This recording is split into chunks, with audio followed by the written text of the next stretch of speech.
On today's episode, we'll be talking about an extremely haunted daycare, dreams of death, ghosts, and strange whispers. These stories and more on this edition of Paranormal Mysteries.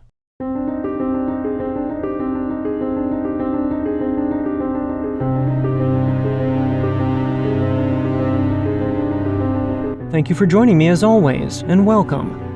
I'm your host, Nick Ryan. I hope you all have been having a wonderful week, and before we start today's episode, I'd like to thank all of you for your support and generosity. And if you haven't already, please consider following, sharing, and reviewing the podcast.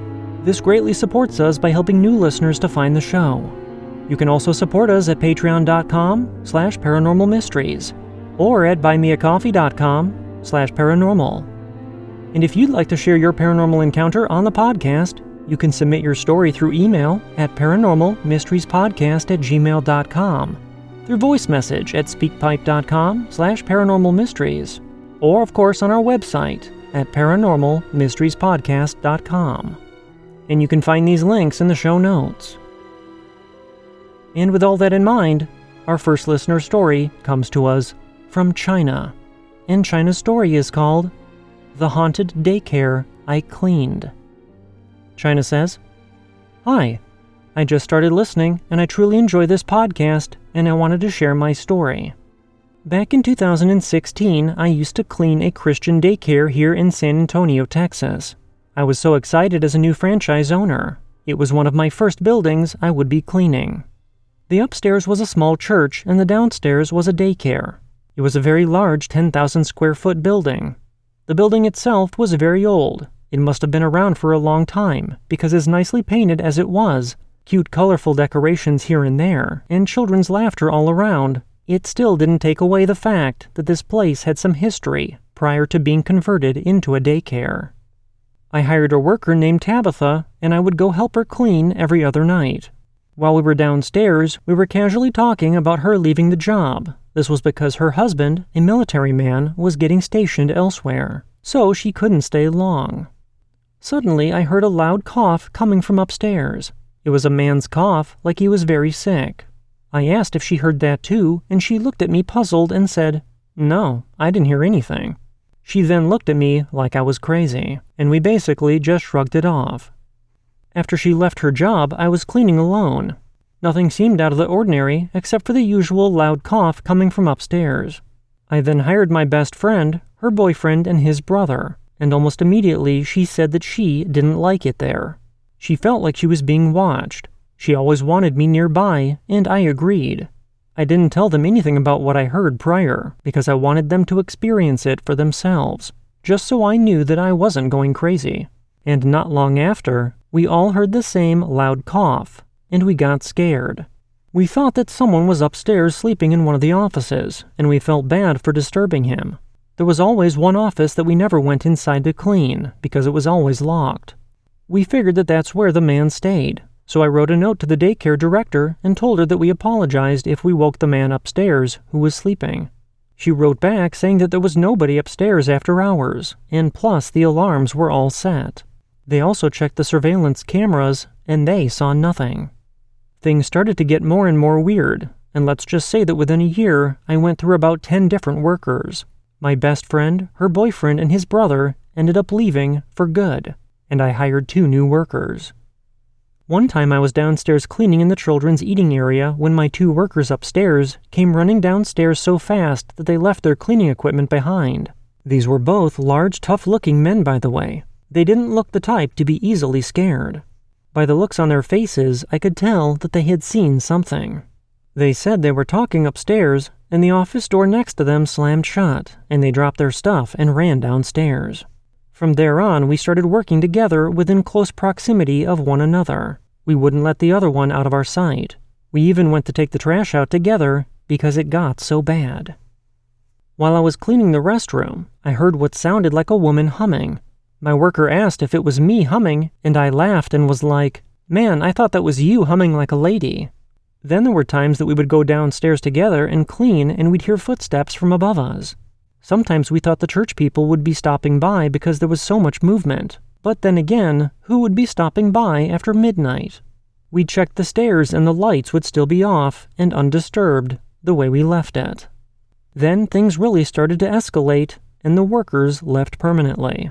They really did their best and stuck it out the best they could. Sometimes I was there in the middle of the night after midnight. In the main offices downstairs, you could see which spots the surveillance cameras pointed to all around the daycare. I stood there watching the screen, and I happened to look in the same spot where the doors slammed shut where my coworkers said that it happened. I could see orbs shooting in and around the camera. In no way, shape, or form were they bugs, insects, or dust flurries. At the very end of the dark hallway was an outline of a large black figure. It just stood there, never moving. And sometimes those same cameras that showed the upstairs floor would turn off. The screen would go blank and never go back on. That was always weird to me. On one occasion, I saw a half-white see-through figure gliding in the children's eating area, right on the other side of the wall where I was standing. It showed up on the surveillance screen, gliding slowly and then disappearing seconds later. I also remember I was cleaning the girls' restroom downstairs, and after I scrubbed the toilet, I turned around and the door was latched shut. I was locked in. I stood there in shock because I never locked the stalls while I cleaned the toilets. Why would you lock them in the first place? Then I started to hear loud conversations going on, usually a man and a woman talking, as if I wasn't standing there. There would also be shadows moving real fast on the walls. The hallways were very dark and long, and seeing shadows moving on the walls was quite scary. I thought I was going crazy or my eyes were playing tricks on me. I'm sorry if that sounds weird, but I know what I saw. I hired my other best friend named Rose at the time. Her father lived in the UK, and he was a psychic medium, and she was an empath. As soon as she got inside the building, her father called her on Messenger and asked about her whereabouts. Every time he asked something like that, we always knew that he knew she was somewhere she shouldn't belong. He knew nothing of the daycare prior. He said to her, "Tell China to be careful of the spooks standing on the top of the stairs." We were like, how the hell did he know that there were stairs here? We went to work and I was cleaning one classroom and she was next to me in the next classroom. We both heard people talking. We both walked out of the classrooms at the same time. We were like, "Did you hear that?" Then, from time to time, the toys would turn on. The toy piano would start playing. The crazy thing is that the teachers would take out the batteries at the end of the day. We'd open up the backs, and there would be no batteries. We even set my phone on the table to catch an EVP or something. After we locked up, we played the audio. We heard nothing the whole time, but at the very last 5 minutes, you could hear her saying, "China, don't forget your phone." And about 5 seconds after that, you can clearly hear a low voice saying, "Get out of here." We played it over and over, and we looked at each other in shock. Did we just hear that? Then one night, she was unable to come with me, and that was the turning point. I was cleaning the toddler's room. I walked out, and the baby dolls started talking. They said something to the effect of, "Hi, Mommy, I love you. Do you want to play with me?" I freaked out, so I went back in, and they stopped talking. I picked them up and checked for batteries. They had no place for batteries. I squeezed them. They were only plush dolls. I walked out again, and they started playing repeatedly. I didn't mention this before, but this same classroom is where I saw the shadow figure walking into weeks before. My best friend called and said, "China, my dad says for you to not touch those dolls. They are demonic." Then her dad messaged me and said that I needed to leave those dolls alone, and that I needed to leave that place. It was evil. I was like, how did he know I came in contact with these dolls, or that I was even here? And remember, he lived in the UK. We never met in person, and I lived in San Antonio. I was so scared and I was crying because I got so scared. They kept telling me not to panic. It was the middle of the night, and I was alone. They started talking again and kept going and going. And then my phone started to die. It's almost like whatever type of demonic entity was there was draining my battery. And again, there were footsteps upstairs during the whole conversations once again. I couldn't take it. I hurried up and cleaned as fast as I could. I locked up and left that place. And I ended up giving my account to another franchise owner. The daycare alone paid over $1,600 a month to clean, but it wasn't worth the mental torture. No one believed us from the office. They thought we were crazy. Myself and my past coworkers all experienced the same things we couldn't explain. I thought they should have checked the surveillance cameras. I mean, all the times that we ran, the times that we felt uneasy, the doors slamming shut in the view of the cameras, the looks on our faces, or the times we ran and cried because I saw something scary. I never went back to that place, not even to leave the keys to the new franchise owner taking over the building. I left them with the people from the office. I hoped that whoever got that account didn't go through what we went through. Thank you for letting me share my story to you all. This type of stuff is not easy to share, especially with ones who don't believe. Thank you for letting me and others use this platform to share our experiences. I have a few more from other places I've cleaned, like the funeral home in Bjorn, Texas. I'll tell that one next time. Have a blessed day. Our next story of the night comes to us from Fred, and Fred's story is called Footsteps, The Man in Pajamas, and The Whisper. Fred says, "Hi Nick, I hope you're well. I discovered your podcast a few weeks ago, and they have been the best thing since sliced bread to me. Seriously, keep doing what you're doing and keep inspiring others. I'm 27, and I live in a little village called Aldbourne in the UK. I have 3 separate paranormal encounters that have happened to my mom, my sister, and myself. I am sorry for the up-and-coming stories that will be a little long, but please bear with me. My first story is called The Man in Pajamas. When my parents were in their 20s, they went out for a night with my auntie and uncle. They were staying in a hotel down the road from the bar where they were. My dad went back to the hotel early, leaving my mom and company out. Finally, coming back later with my auntie and uncle, they went to their room and my mom was going to hers. She realized the door was locked due to my dad locking her out before he inevitably passed out from the drink. My mom, knowing this, was banging on the door with intent and shouting, trying to wake up my inebriated father, but to no joy. So she then started walking to the reception for a spare key. As she was going down a staircase with a squared-off midpoint that connected to the other staircase, she encountered a man. She thought it was odd as she did not hear him coming up the stairs, as they were wooden. He was wearing a 2-piece pajama set, and it was pink with purple elephants on it. This was very specific from my mom, I must add. She said that he stood there staring at her with an angry face. My mom, realizing that only a minute before she was being loud and banging, so she immediately apologized to the man and said that she would work it all out with him in the morning, and she was drunk and tired. The man then proceeded to walk past her and go up the stairs. My mom then got the spare key and went to bed. The following morning, my mom went down to the reception and spoke to the receptionist and asked if she had had a complaint or anything last night from any of the guests. The lady at the reception looked confused by what my mom had asked her. With a pause, she then said, "None at all. You and your friends are the only ones in the hotel at the moment." Granted, the receptionist could have been wrong, but it was an old hotel that wasn't very big. Plus, the receptionist was also the hotel owner, and was the only one on shift for the past 2 nights. This next story I'll keep short. I call it The Whisper. We used to live in a 400-year-old farmhouse in Aldbourne. At this time, my sister was about 8, and she was in the hallway that connected her room to the bathroom. In this hallway was a long bench covered in children's books.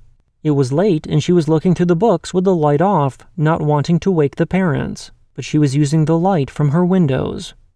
Kneeling there, looking through the books, she suddenly felt someone or something move up to her right side and whisper in her ear, "Hey, look over here." She froze in fear, but stayed looking at the books, not wanting to turn to see whatever was asking her to look. She then stood up and ran into her room in terror. She told me years later that she is positive it was a male's voice, and the only male in the house at the time was my dad, whose bedroom was on the other side of the house, not the side that the voice was coming from. To add to that, I'm pretty sure my sister would recognize her own father's voice. The last story today is my own experience. I was 14 and was just on my way home from babysitting at the late hour of 2 a.m.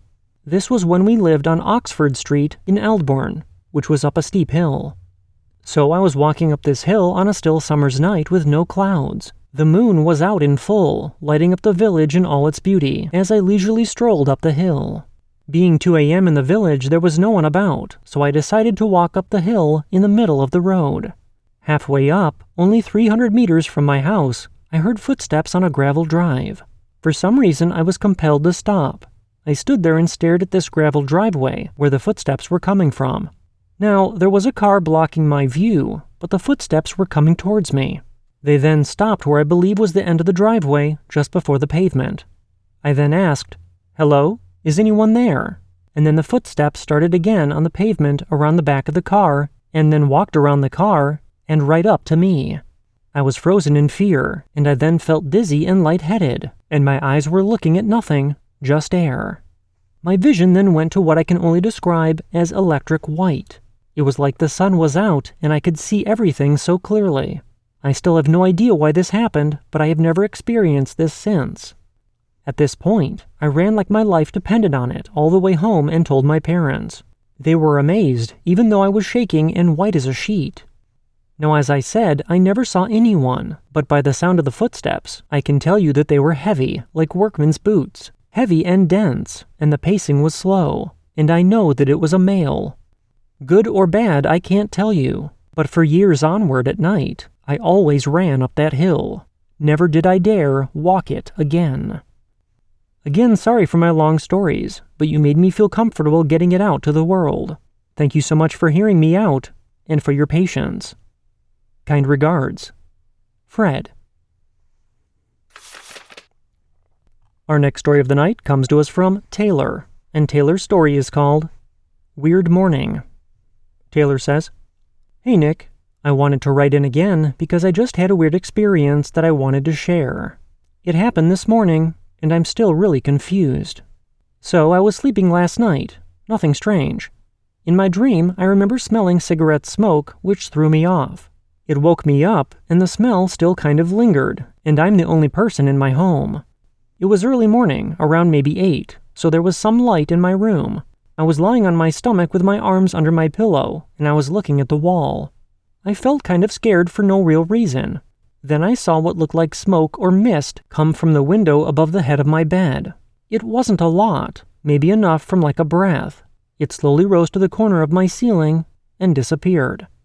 At the same time I'm watching this, I felt something get on the bed behind me, kind of down by my feet. My first thought was that it was my cat, but I keep the door closed, so it couldn't have been him.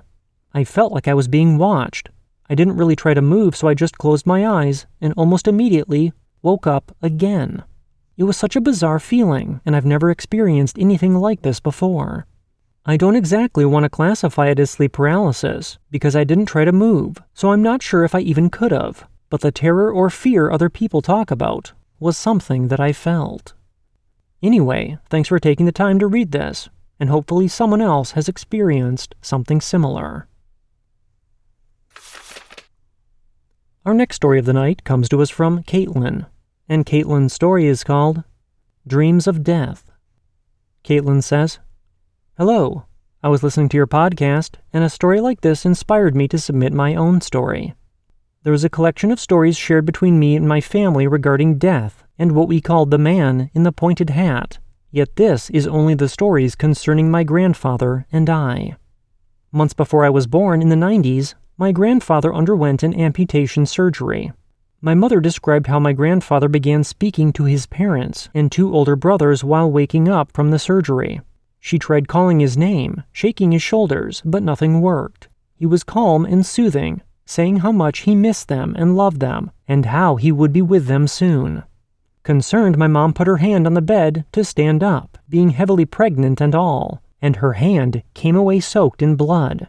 He was bleeding out from his incision site, and once he returned from being stitched back up, he woke up crying, saying that he had seen his parents and brothers again, and how they had smiled and told him that they loved him and missed him. After that, when another of his siblings passed away, or other close family members, he would dream of them all together, and they would say their goodbyes. Without fail, when he got the call from one of his other remaining siblings, he would simply say, 'I know,' and began to weep. When I was young, I had many experiences with what I now believe were shadow people, but the dreams stuck with me far longer. I dreamt of my aunt and my dog dying, one after another. My aunt was distraught and in pain in the dream, and my dog was lethargic and weak within my arms. My mom assured me it was okay because it wasn't like Grandpa's, where they were found dead the next morning. Mine are spaced out a bit further. A few years later, my aunt had witnessed her son die from cancer after a terrible battle. She then died less than a year later from the same kind of cancer, and within a month of her death, my dog died in my arms after 2 weeks of starving himself due to separation anxiety that we discovered too late. I dreamt again, a few months afterwards, of my grandfather and mother. I was in a wedding dress begging my grandfather on my knees to stay because I hadn't graduated college yet, and that I had met the man I loved and I wanted him to walk me to the altar. He only cried and said that he loved me. He died less than a year after I met my soon-to-be husband, not even 2 years after my dream, after my first year of college. The last time I saw him, he was crying and telling me how much he loved me, and he died that night. The most terrifying part? My mother was in the dream, and I was begging her to stay to meet her first grandchild, and that I had just gotten married and I still needed her. I'm in the middle of planning my wedding, and part of me dreads the day, despite how much I love my fiancé. In the back of my mind, I feel it's only a matter of time before my dream comes true again, and I don't want this one to. I'm afraid because my mother's health has been declining over the last few years, despite our best efforts. I would love for you to share my story on your podcast, and if you're ever interested, I have more about the man in the pointed hat and my own experiences of what I think was a shadow person. As tonight's edition of Paranormal Mysteries comes to a close, I appreciate all of you for tuning in, and a special thank you goes out to China, Fred, Taylor, and Caitlin for sharing their experiences. And if you've encountered something that you can't explain, you can contact me through email, voice message, or on our website, and these links can be found in the show notes. Until next time, I hope you all have a safe and healthy rest of the week, and we'll see you back here on Friday as we bring you a special Friday the 13th edition of Paranormal Mysteries.